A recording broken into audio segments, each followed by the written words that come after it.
you mentioned training. I wanted to talk about your training program because I know you just launched a special online 10-week program. So, for any of our Yeah. readers who might be interested in checking that out, 'cause looking on the website, it looks like a really awesome experience. Could you maybe tell them what they can expect from that? Well, what they can expect is that the training program is exactly how I train. So, if people are interested in how I get in shape, how I prepare for my movie roles, or even before that, when I did boxing, that's exactly how I train. I didn't leave anything out. This is basically 17 years of experience, and adding different exercises to my routine, letting different exercises out. So after all those years, with all that, with all the experience that I gained, I perfected that training routine where I would say this is the best way to get in shape. So if people are interested, to get in shape and to know how I train, there you go. And it's more than just, a piece of paper or a sheet that I'm handing you out where you can see, oh, that's the exercise. No, it's everything, that detailed tutorials. I'm basically training with you because I'm showing you every exercise. There's audiovisual motivation throughout the whole training routine, especially, scenes from my movies, which usually should get you pumped. And I feel like motivation is the key, if you want to get in shape. So that's definitely a high-end product, a high-quality product, and we put a lot of work into it. We invested a lot, so people can expect a lot from the training routine. So for everyone who wants to know how I train and wants to get in shape, there you go. Well, it sounds awesome, and I've got to say, looking on your website, I was blown away by that before and after photo that you posted of yourself, showing what you look like. I mean, you were still in phenomenal shape, but what you looked like before you started and then afterwards. So is that an important thing for you as well, for people to do that before and after and to see, again, how you transformed your own physique? I mean, yeah, for sure. I mean, that's the progress. You always want to see your progress. And we live in an era now with, social media and the internet where it's super easy to document everything. So why not? Especially that should be a motivation and an inspiration to yourself to see your own progresses during that whole path.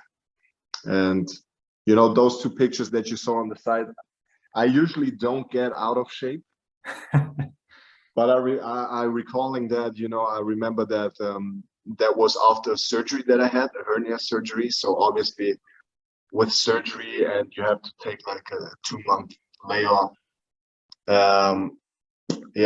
your shape kind of declines.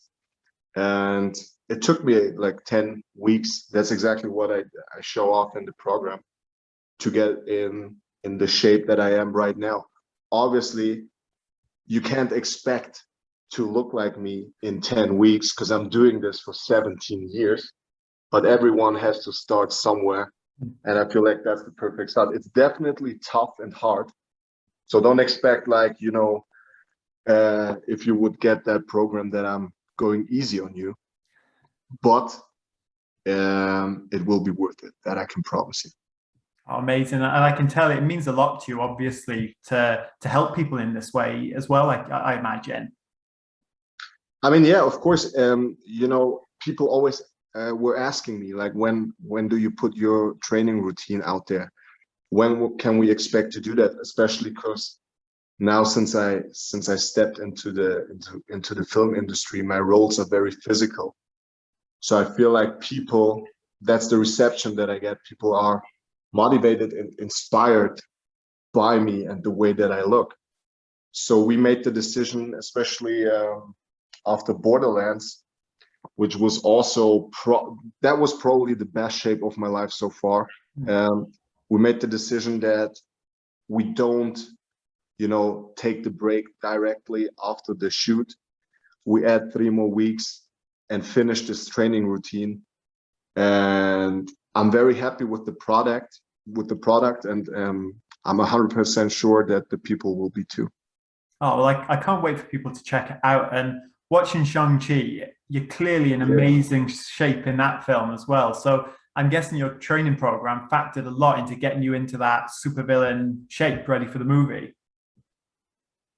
Yeah, for sure. But I have to admit, the training program is really a good and, in my opinion, the perfect mix of building muscle, but staying athletic at the same time and getting shredded. For Razor Fist, for the character of Razor Fist, the shredded look was not really, the goal. Our director wanted to create something that looks as massive and as solid as possible. So me, I'm always looking to be very athletic and to combine different attributes of sports. But in this case, it was basically just weightlifting. There was no cardio in it. I had to eat a lot, and I was weighing the most I weighed so far in my career. And that's what made the fighting so tough. Because the more you weigh, obviously you carry that weight around you, and your moves get a little bit sloppier. Your speed declines, and it's just weird to move with so much weight, and it's also harder to move with that weight. It always felt like, someone is pushing me down, like the weight on my shoulder. I totally could feel it. But you have to go with the director's choices. If he wants to create the look, that's the goal. And I feel like we did a good job on that. I feel like Razor Fist, when we see him in the movie, he looks massive. He looks solid. He looks like a brick, like a solid wall. And that's what we wanted to create. Oh, that's awesome. And in terms of being cast as the character, how long was it until you actually found out you were going to be playing this quite iconic villain from the comic books in Razor Fist? You mean how long did it take me till I got the news? Yeah, because I know sometimes with these projects, they won't tell you who it is you're actually playing until maybe even after you've signed on sometimes. Yeah, so they didn't tell me who the character was when I first auditioned for it. But I'm a huge comic nerd myself since I can think, since I am a child. And I obviously, that was a long-term goal to make it at some point into the MCU. So I'm always following, pages. I want to know when all the different movies coming out. And I knew that Shang-Chi was around the corner. So when I read those pages, I could add one and one together. It was clear to me, okay, that's Shang-Chi for sure. I wasn't really sure which character.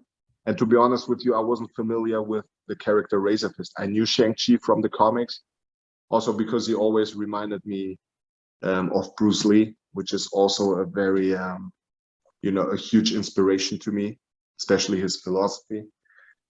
So I was familiar with Shang-Chi. I wasn't familiar with Razor Fist, but, I auditioned for it. I sent in a couple of different tapes. And then I think it took like 4 weeks. I didn't hear anything. And those are always the hardest weeks, because you're hoping and you'd be like, damn, when are they calling? Like, I'm the guy. Do they not see that I'm the right guy for this project, for the role? And then, yeah, after 4 weeks, I was at the airport actually, finishing another project. And then my agency called me and was like, Marvel wants to talk to you. Wow. And I was like, what does that mean? Do I have the role, or what's happening? And they were like, no, they didn't say anything. They said, they just want to talk to you. And the next day they called. We had to talk, and they were like, we think you're the perfect guy for Razor Fist. And that was it. Oh, that's brilliant. And of course, you didn't need any visual effects with making you look like a supervillain with that physique, but the whole arm being taken off obviously would have been VFX. So what was that experience like for you? And were you wearing some sort of prosthetic, or was it just a case of having your hand covered up with maybe like a blue glove? Yeah, that was exactly the case. I put my hand into a green glove, Ah, and that silver bracket that you see around my forearm, that was actually real. It was just plastic, and I just put my hand through it, and the green glove was attached. So everything that happened there was CGI, and obviously it was weird, especially in the beginning, to put your hand through a glove and move with it like I always would imagine that I have a blade here, and that's how I hold my hand all the time, and yeah. especially me coming or having a boxing background, a fighting background, you usually are used to close your fist, especially when you're fighting. This time around, I always imagined that I have my blade, so I always had my hand like that, like a real blade. And it took me a couple of days to really adapt to it. But I feel like that I knew before that either way. I didn't know what they were planning exactly when I was coming to the project, but I knew either way that I have to adapt, especially with my fighting style, because this movie is so martial arts inspired. So I was prepared for that, mentally already prepared for that. And like I said, yeah, it took me a couple of days, but then I guess I got used to it. And once you get used to it, it's like, then it's hard to get unused to it, if that makes sense. Yeah.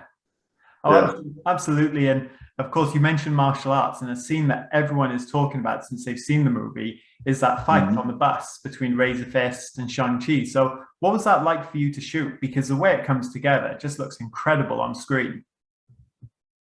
Yeah, I also was very happy with the end product when I saw the big boss fight. Um, Stepping into the bus, we rehearsed, I think, for 4 weeks, the whole choreography.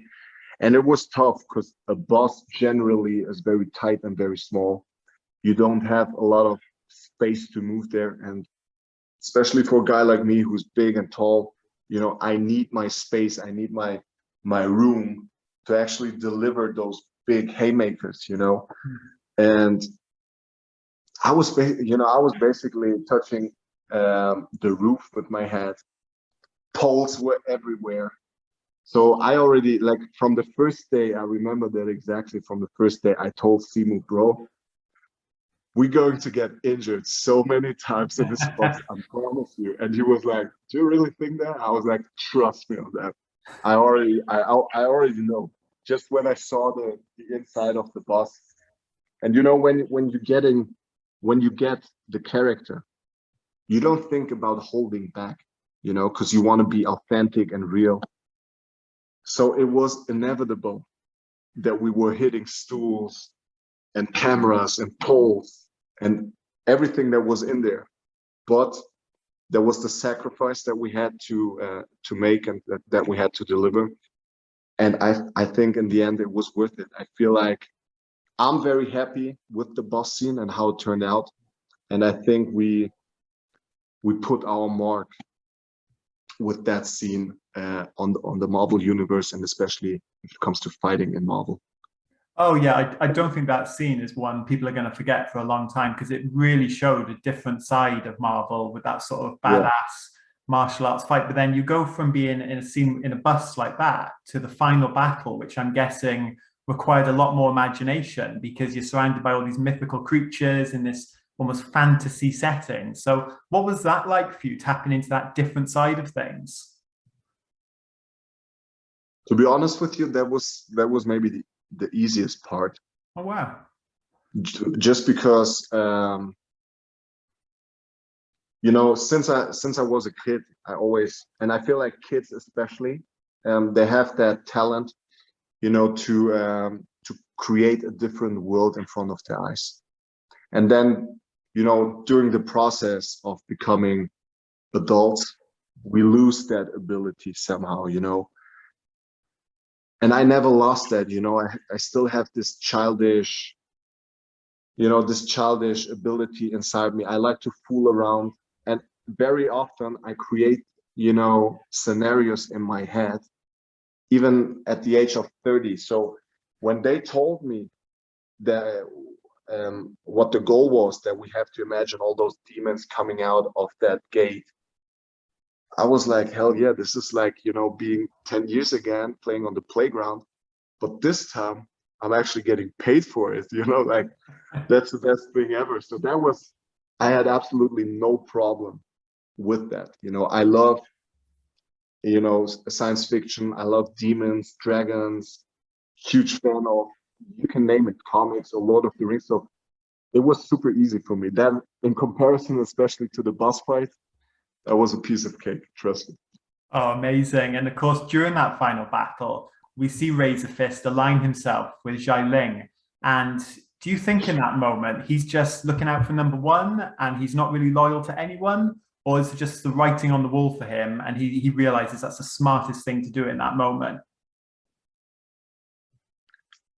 I feel like he definitely he sees that decision as the smartest thing to do.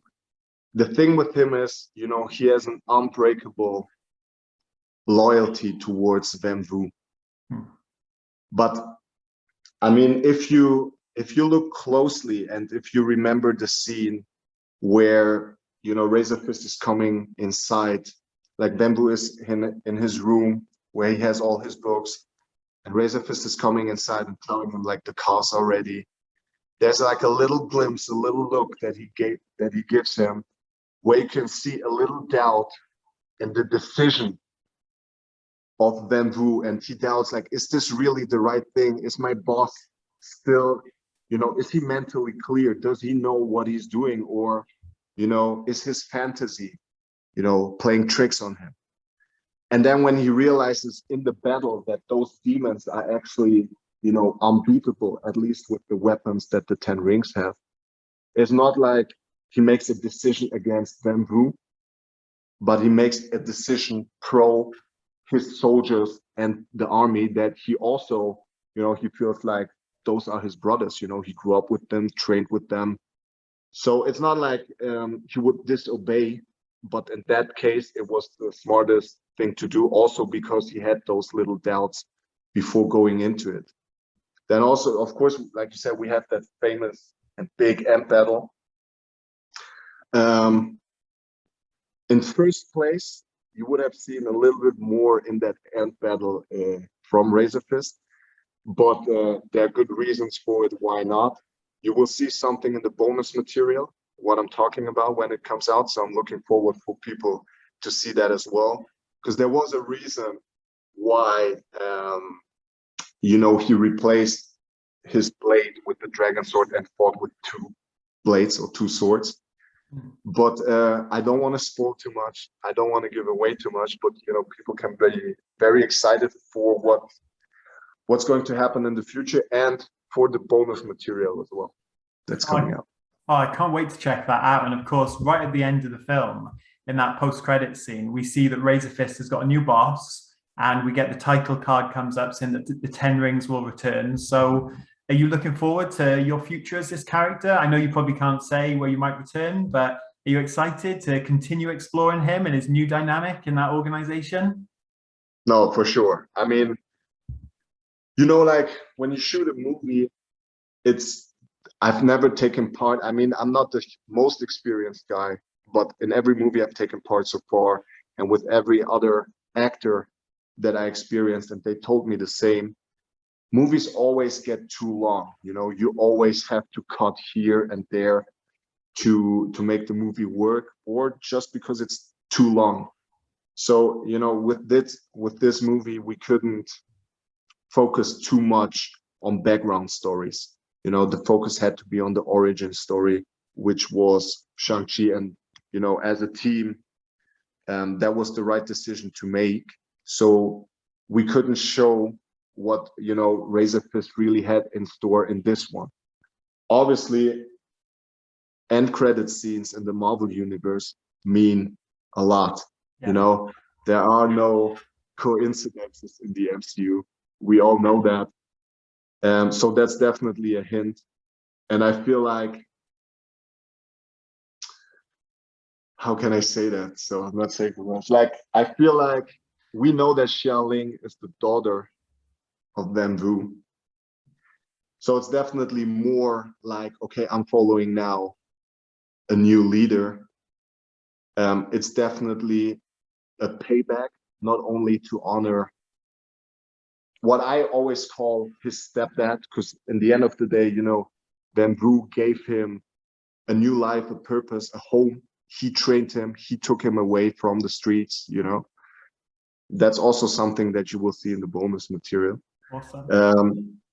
And because she's his daughter, there's more meaning to that than just following a new leader.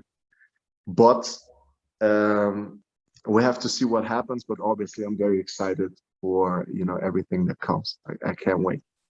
I bet. And of course, in the comic books, we've seen Razor Fist have some great rivalries with Shang-Chi, but also characters like Daredevil and Captain America. And eventually he ends up losing both hands and he winds up with two blades. So thinking ahead to the future, do you have any superheroes you'd like to see him face? And how do you feel about wielding two blades and I guess putting your hands into two gloves next time? Definitely hard when it comes to your daily routines. You know, speaking as a character, I don't know how Razor Fist goes to the toilet then, but speaking from a fighting perspective, I mean, two blades look amazing. And you know, my dream matchup, I also said it before in another interview, but if Razor Fist would potentially lose his other hand, I would love to see him against Wolverine. You know, the battle of the blades, that would be something amazing. But what I also, obviously, we all, us as actors, we always have different fantasy of where we could lead the character or what's the path for the character. And since in the MCU everything is possible, maybe you can add some cool gadgets to the one arm. You know, maybe it's not only a blade, maybe it's something more, you know, because it's evolving. So yeah, we'll see what happens. But also the other characters that you named, super interesting to me. Obviously, huge Captain America fan. Daredevil was one of my favorites when I was a kid. So yeah, let's see. It's a bright future. Yeah, exciting times. Oh, absolutely. It's exciting times for the character and for you. And I know you mentioned Borderlands. Sure, it's very secretive at this stage, but is there anything you can tease about that one? It must have been a great experience going from a superhero film to a video game one. Yeah, that was, to be honest with you, I expected me to take a little bit of time off after Shang-Chi, and then immediately we went into the next project because, you know, once the opportunity presents in front of you, you can't say no to that. And the character Krieg, I don't know how familiar you are with the game. Yeah, pretty familiar. Yeah.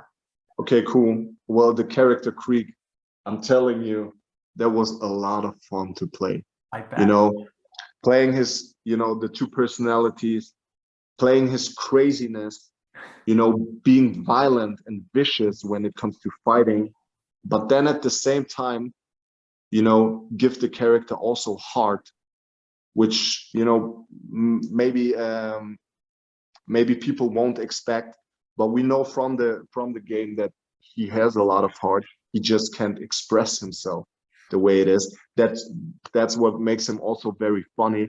So I feel like the character in total has everything. You know, he's violent. His fighting style is intimidating and vicious. He's funny. He will show heart as well.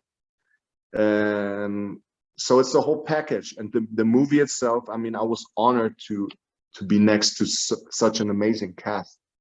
You know, I still feel that I'm at the beginning of my career. So being lined up with legends like Kate or like Jamie Lee Curtis, obviously Kevin Hart. We had a great cast, Ariana, you know, who was unbelievable. That elevated me to the next level, obviously, because I'm working with the best in the game. So that makes me better. So just in total, roundabout, you know, and the thing, you know, the world that Eli, our director, created, I just don't see how people cannot like that. And I know that, you know, in the gaming world, people are very restricted if it comes to a movie adaptation of a computer game, just because I feel like there weren't too many good ones so far. Oh yeah. But I feel, you know, this one we have a blockbuster right there, and it has everything. It, you know, the tone of the game, we adapted that. You know, it has that, I would say, black humor to it, you know, and it's very humoristic. And at the same time, it's violent. That's what we also want if it comes to Borderlands. And I feel like the storyline is great. And we have 6 cool heroes, if we count Jack Black also, you know, who plays Claptrap. And everyone gets his piece. We get to know a little bit of background stories from everyone. So I feel like the gamer will be pleased, the gaming world will be pleased. And, you know, the regular fans or the regular audience who don't know nothing about the game will love it as well. So I feel like you can be very excited for that one. Oh, that sounds amazing. And it must be so great for you. As you said, you're so early into your acting career, but you've now done the Rocky franchise with Creed. You've been in this huge Marvel movie. You're in a big video game movie. Do you have a bucket list of projects you would like to do, whether it's something like Star Wars or you mentioned Lord of the Rings, or are you just taking it one at a time and just seeing what comes your way? Obviously, the smartest move is, you know, to take it one at a time, step by step. And you never want to say no or yes to everything, to something in advance. But at the same time, I have a bucket list for sure. And also, you know, if we're talking about what's done, what has been done so far with the Rocky franchise, with now the MCU, or, you know, Borderlands, this is not, you know, I did those characters, but this is not the end for the characters. I still have plans with those characters as well. And I don't want to talk about what's still on my bucket list just because I feel like that's bad luck. Yeah. You know, I don't want to put the word out there, but I have, you know, like there are 2 characters in my head that I feel like I'm perfect for it. So we'll see what happens, you know, but there is a bucket list and, you know, I'm not nearly towards the end. This is just the beginning. Oh, amazing. And one final question for you, Florian. In Sure. in Shang-Chi, we see that Razor Fist has a very, very cool car. And then the heroes, they take that car and they trash it. So for you, how gutted were you? You didn't get to drive that. And to see the heroes end up ruining your ride at the same time. Yeah.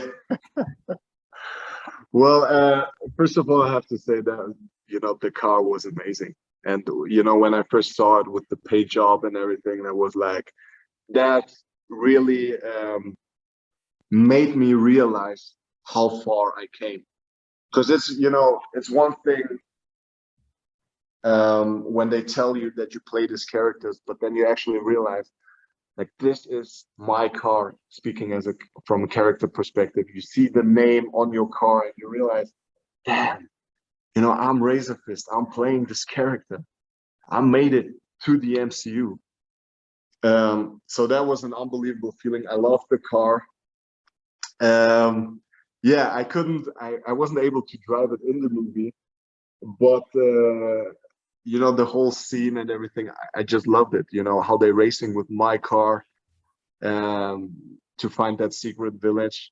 I feel like without me actually being in it, but somehow I was in it, and somehow, even if I wasn't in it, I still had a funny moment there, you know, like you could tell, that should tell you a little bit of Razor Fist's character and personality, you know, like he is a loyal soldier. He is, you know, intimidating and vicious and ruthless when it comes to fighting.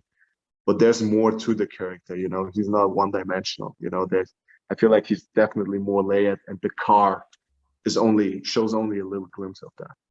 Yeah, well, fingers crossed you get maybe to drive it in a sequel. But Florian, thank you so much for your time. My man. Congratulations on all your success, because you're doing so well coming into this, all these big franchises, and you're just kicking ass and making a real impact. So it's great to see. Appreciate you, man. And I can promise you, like I said before, I'm not stopping right here. I'm not satisfied with what I reached so far. So there are a lot of more goals that I want to accomplish, and I have the biggest dreams. So all I can say is let's go on to the next one. Perfect. Oh, well, thank you again, Florian. And I can't wait for Oh, people man. to check out your training program and see you back in all these films. And yeah, exciting times. So thanks so much. Thank you so much. And hopefully we speak for the next one, or Borderlands. Definitely. Catch up soon. Thank you so much, Oh, Florian. man. Cheers. Peace.